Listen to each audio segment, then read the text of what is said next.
Hello guys and welcome back to our channel. Today I'll be showing you how to get gold stickers in Monopoly Go. So, gold stickers in Monopoly Go are rare and highly valuable. They are the key to completing sticker albums and unlocking massive rewards. Today, I will show you exactly how to get your hands on these shiny treasures. Let's go.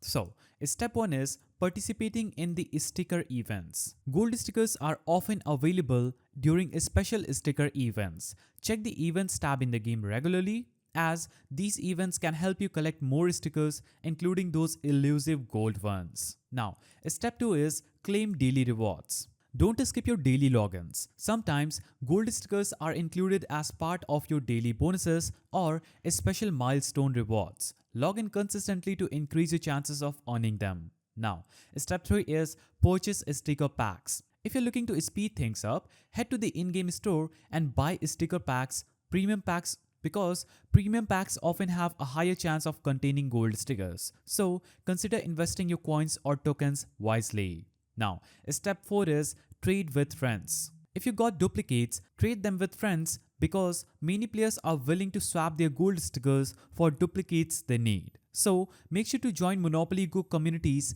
to connect with other players. Step 5 is complete missions and challenges. Keep an eye on in-game missions and challenges as they often reward you with sticker packs that include gold stickers. So focus on these tasks to boost your collection quickly. So these were the ways through which you can get gold stickers in Monopoly Go. Whether you're completing events, trading with friends, or just playing daily, these tips will help you shine. If you enjoyed this guide, make sure to like, subscribe, and comment with your favorite sticker in the game. Good luck collecting.